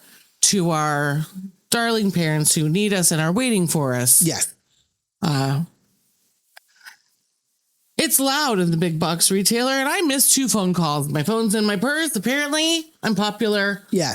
Wouldn't have noticed. Yeah. Didn't notice. Didn't actually notice. Too loud. Yeah. As we make it to the car, Morgan starts ringing, and it is my husband. And I go, what the hell is he calling me for? It's John Milton calling me for him. Right. What's happened? You're right here. I don't know. That's weird. Check my phone. Quickly see that I have missed a phone call from my mother and then from John. Okay. Morgan answers. You are listening? Oh, yeah. Just want to make sure. We are going to need some reactions from you. Yeah. But I digress. So Morgan answers, and John's like, hey, Morgs, is Lil with you? She says, well, yeah, of course she is. Yeah. How would she be? We just left the old big box retailer. Right. And he's like, great, awesome, because mom called in hysterics. She had received a phone call from the cartel. No. You're right. I'm here to only tell truths. Okay. Well, you're off to a bad start. Okay. Well, Okay. That is kind of how we reacted, though. I will jump in here.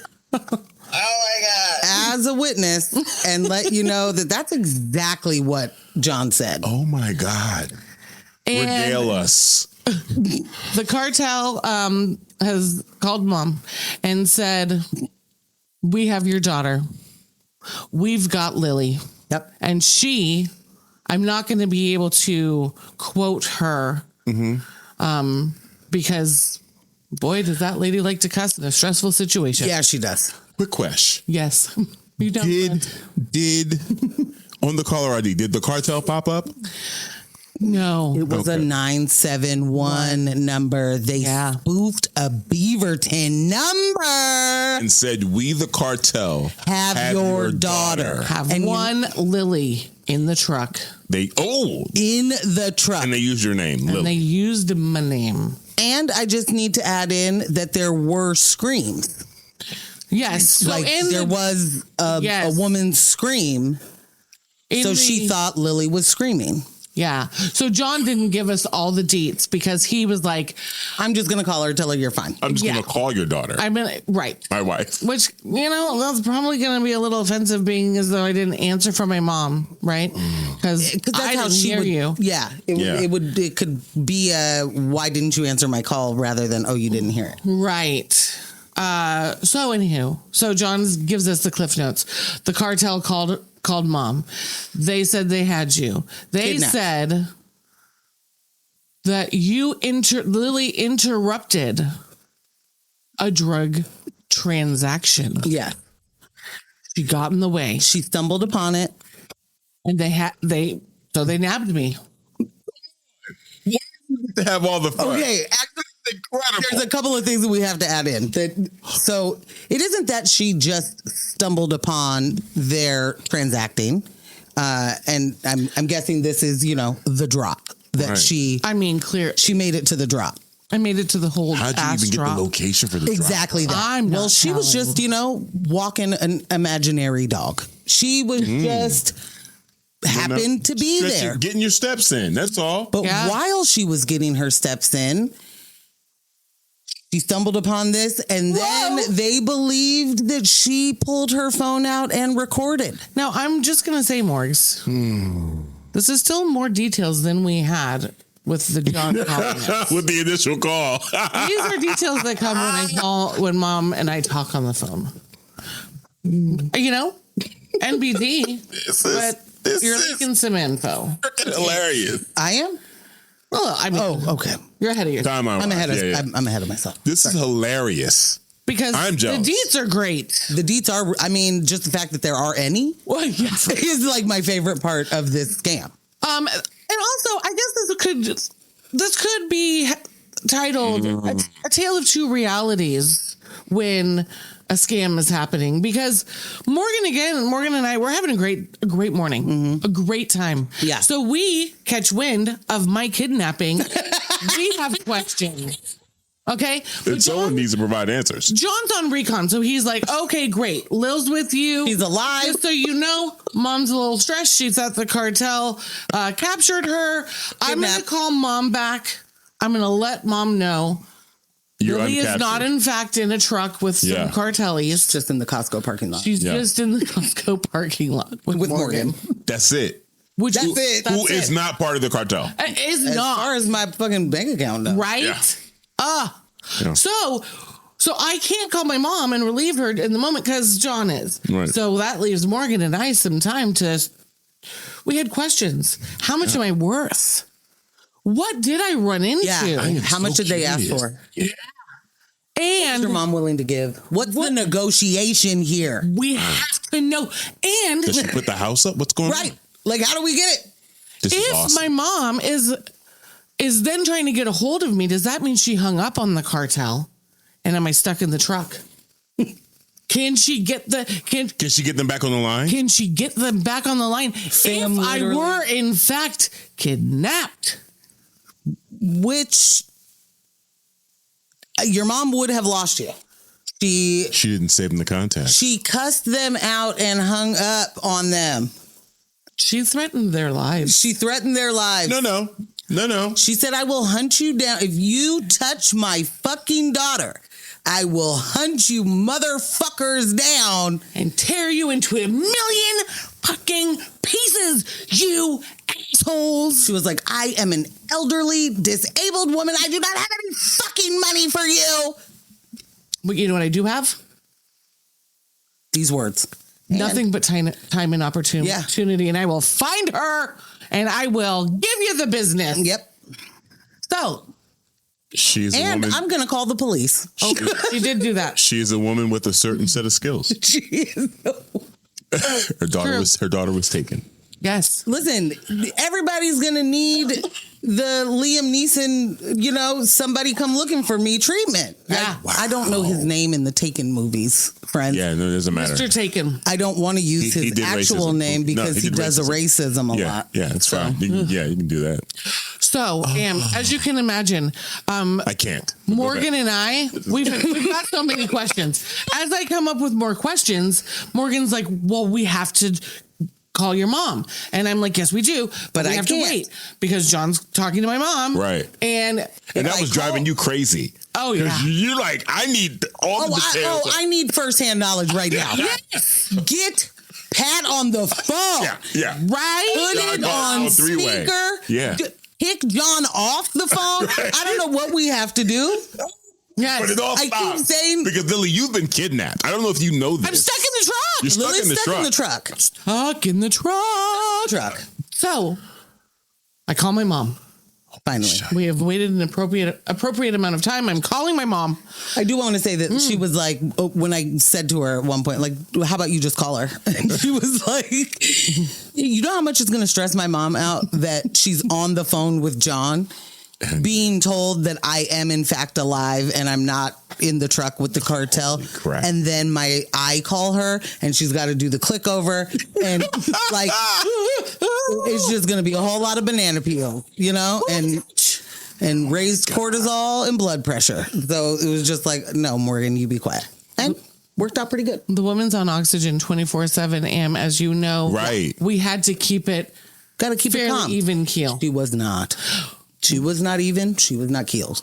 We also, for us, this is clearly a scam. Yeah. Right? Clearly. So we're not rattled. Not at all. There is no rattle. We're having It's a great just time. like, I'm so happy you didn't give them money, Pat. Yes. Like, Oh my God. And now But we need she's the like- deets. We call and she answers in full tears, hyperventilating. Literally. You, like when the kids are crying and you're like, okay, we have to breathe in. Like, you let's gotta let's calm count down so you can say the words. my like God. literally like that. Use your words. Use your words, Mom. She says, you're going to have to give me a second to gather myself. Yeah.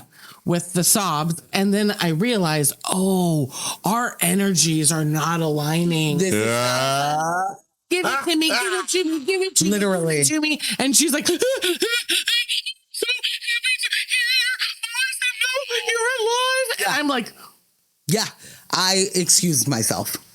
Morgan did. I did. Morgan goes, Yeah. My meds were ready. my prescription's ready. I'm going to go get that. I was like, this is perfect. Bye.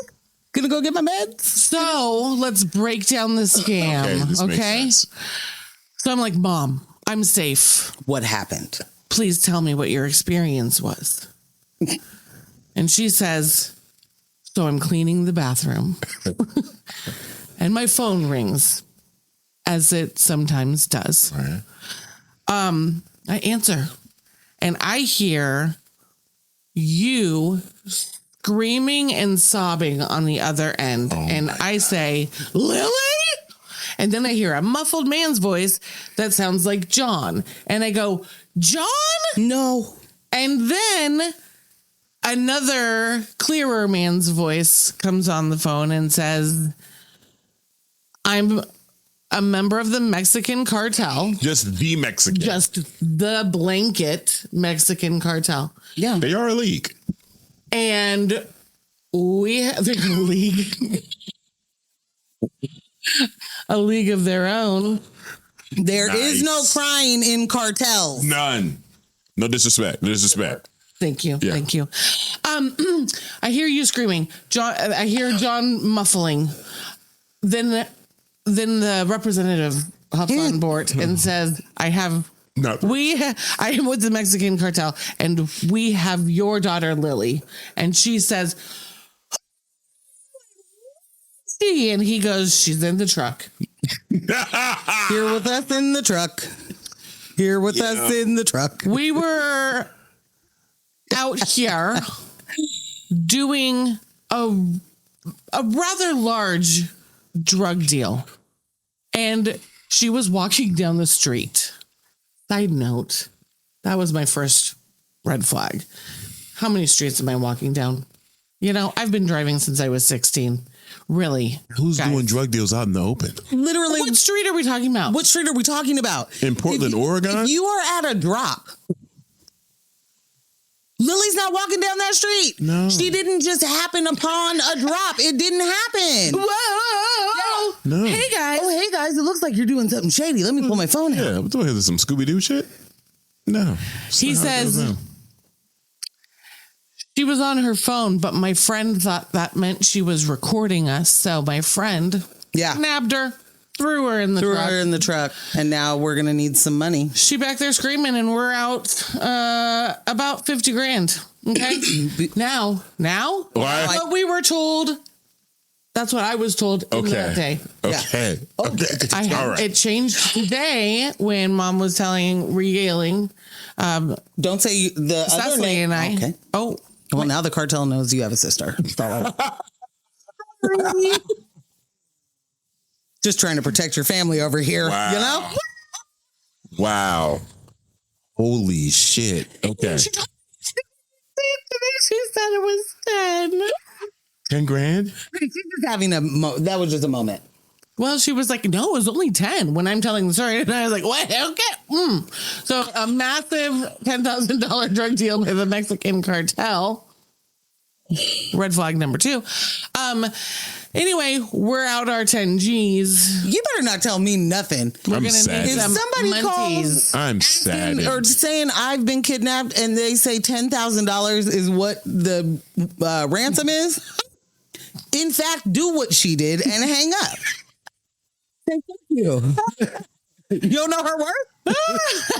Well, that's just what I interrupted. So they weren't asking for more. Come on. Fair. They're the cartel. I'm so They're not big going to this. like bump it up just to. Why wouldn't they? Because they don't capitalism.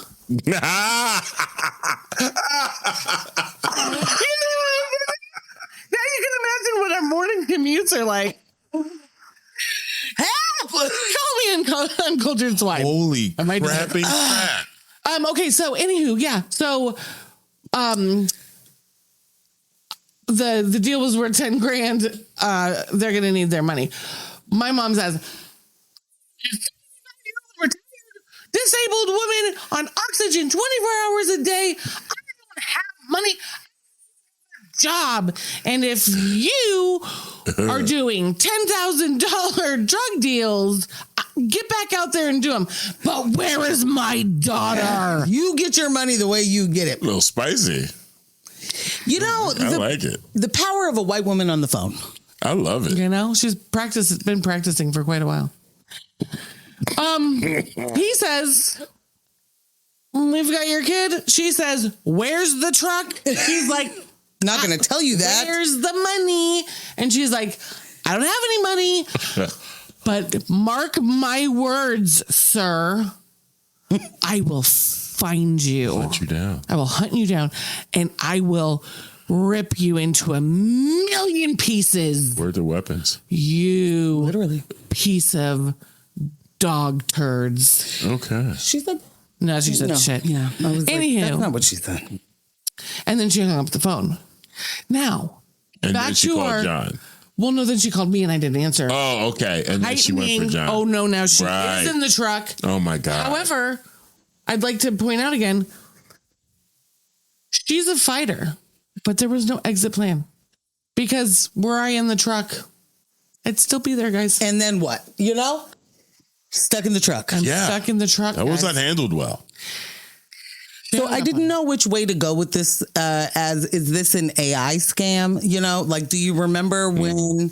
And this wasn't that long ago, but it was like they will call you. You'll get a call and it'll sound like your kid, so it's like, we've got your kid. We have, and then it's like, Mom, it's me. They have me, and then. Which actually happened. Kylie just told me it happened to one of their kids' friends and parents. Like, drop a kid off at school, about an hour later, back at home, gets a call with what sounds like their kid screaming and a cartel member wanting money. So what you told me before was they were using AI to call our relatives to ask them for money on our behalf. Like it wasn't like a kidnapping situation. It was like, hey mom, I need some money. Could you send it? That's also yes. That's the one I remember you telling me about before. I didn't know about the kidnapping. Oh, thing. I remember a very, so I don't know if it was a Thursday or what, but I remember talking about that particular scam where they call, it sounds like your voice, someone the person that they're calling about. Crap. My bank, shout out to my bank. But Home Place the greatest. While talking to them, because there was a fraudulent thing, and I'm talking to them, and she goes, do you want to do voice activation so that you don't have to answer any of these questions anymore and you just bypass with your voice? And I was like, absolutely not. No, I don't. That's like the easiest thing to mimic now, right? You can easily mimic someone's voice. And she was like, ooh, that's a good point. I need you guys to catch up. Listen, that's maybe not her job, but like, fam, what you mean? Yeah, don't offer people that. Right. Well, and that's the crazy thing, because if we think about it, there are 4, and 5 children in my mom's life. Well, adults now, right? Yeah. But she said, I heard you screaming before anybody even came on. And she even said today, you're not even a screamer. No. Or a sobber. I mean, yes, I've seen you cry. Yes, I've heard you scream. But it's not. What I heard was you screaming and sobbing in the background, and then the muffled voice sounded like John. I could even see her being convinced it was me. Yeah. And then of course it's John. Yeah, of course. Right. Of course.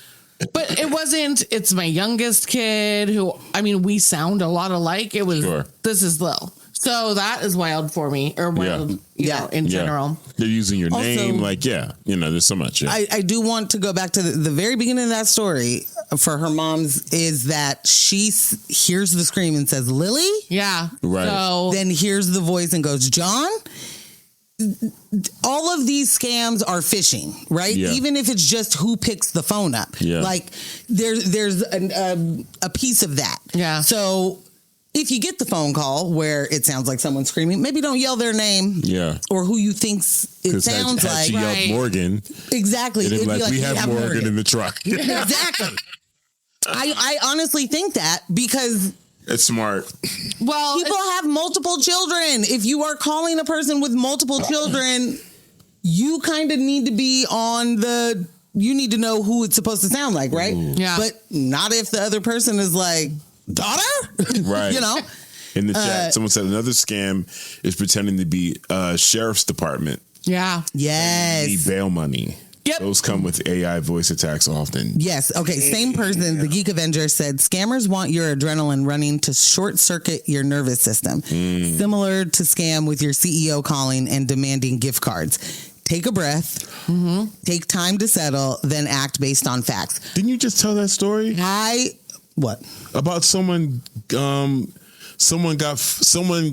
either got fired or someone got tricked into buying gift cards on their corporate card. It was like a couple weeks ago. You told me this. And it was it was like someone who's head of the department that does purchasing. Right. They got an email or a call or something. It was like, we need you to purchase this many gift cards. Yeah. And you were like, what?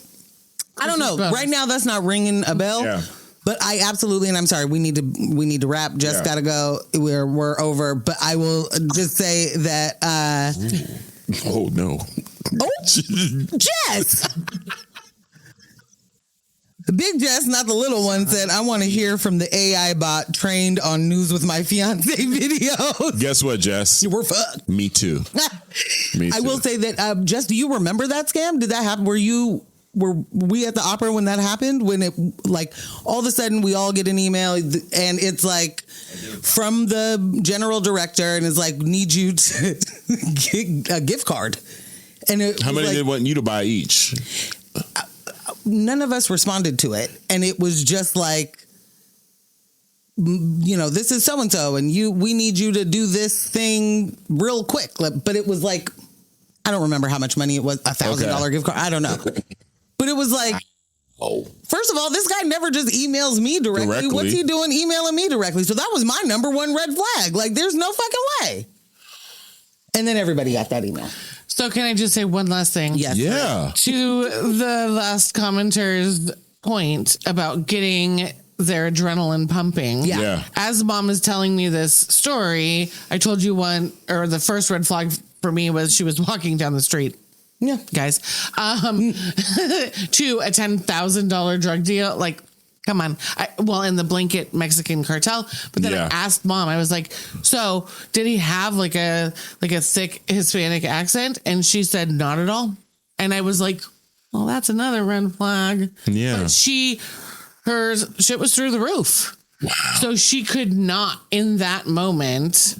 And we all know that our lovely olds are more prone to these things in general. They can't conceptualize that there's AI, generated me screaming anywhere. Right.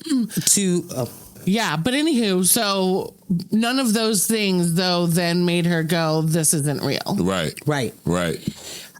Lastly, to that point, and Michelle said, yeah, honestly, your parents are at some real risk given how much of your voices are on the internet. Oh my gosh. Yeah. She also said, God, they really know that there are a bunch of vulnerable elders who watch too much true crime and Fox News. Yes. Oh my God, she even said that. I watched so many true crime. Your mom said that? Yes, she did. She brought that up and was like, and I will find you. Yeah.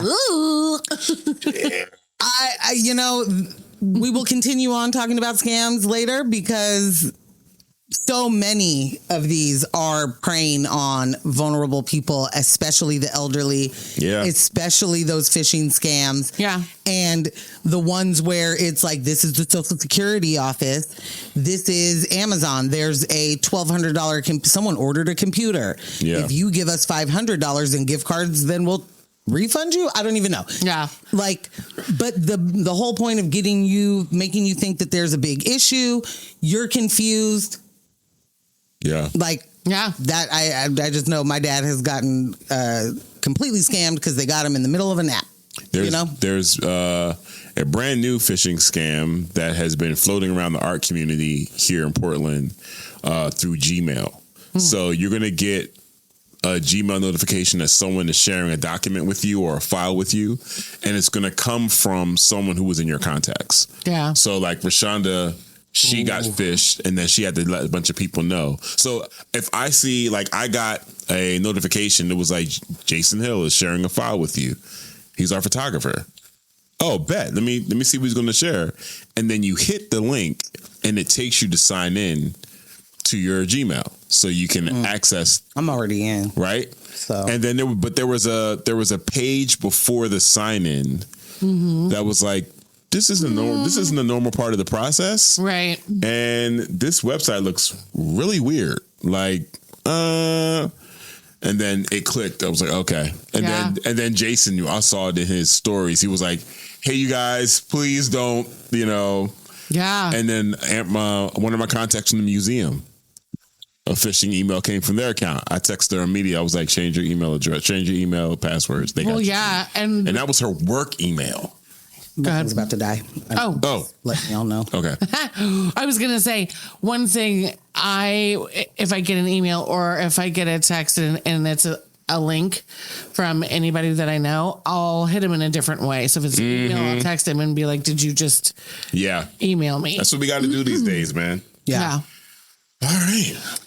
Well, y'all, that's another News with My Fiance Monday Night Raw live in person, live Raw in the books. Thank you for spending this quality time with us. Yes, this episode was made possible by our in-studio crew. Big Jess. Not the little one. The little one. It's not even possible. Nope. Not close. Did you hear the little one? No, we're not talking about Jess. Biggest of the big. Exactly. We're a remote quality control crew. Sorry. L&J Residual Audio. Michelle and Ross. Shout out to our studio sponsors, L&J Industries, providing this dope space every single week. And of course, big thanks to you all for watching, listening, and staying engaged. And you can stay engaged with us all week. Follow us on Instagram at News with My Fiance. You can follow Ambush at Scambeezy. And you can follow me at Portland Morgan. You can follow her at Silliest Lily You Know. For sure. A really live page. Is that what the kids say? Yeah, I think so. Cool. Scam galore. Become a member. You can sock it to our pockets over at patreon.com/News with My Fiance. Boom, boom. And check out the merch over at newsmyfiance.com/merch. We do have some new stuff up there and some more designs coming soon. Also, Lily has knocked out some designs too that are also up in the Patreon. So check it out. Check it out. Green check it out. You guys are totally on the mic right now. Yeah. Hot mic. Good thing I didn't say anything bad. Yeah. Treat yourself to one everything. The extra enthusiastic thank you to the fiancés putting your money where your mouth is on Patreon. We sincerely appreciate your support. We just appreciate all of our community on Patreon. Yeah. I don't know if you guys just saw it. Meta, there were 2 other social media companies sent all of their information, a bunch of data for anyone that was anti-ICE and anti-police to the government. So, yeah. I made a list. You made a list, not just with the cartel. That's the Cool Kids Club. Fly. Yeah. So, all of that to say, let's get over to Patreon. Let's be in community over there. Joy asked earlier for F Your Feelings Friday. Joy, they're there. They're in there waiting for you. I think she means a new one. She wants a new one too. Yeah. But Everyone wants the new archives ones. are there. But you know the deal. Don't let the individuals distract you from the systems. Poverty is a policy choice. People over profits. Power to the people. No war but class war. Go hard on systems and not people. And we will catch you Thursday morning, 7:30 on X-Ray FM. PST. Special shout out to the cartel for sponsoring tonight's episode. Oh, Okay. bye. I'm down with it. Thanks for tuning in. And you can catch this show streaming live on YouTube every Monday night from 6:30 p.m. to 8:30 p.m. And our podcast episodes are available everywhere you listen to podcasts except Spotify.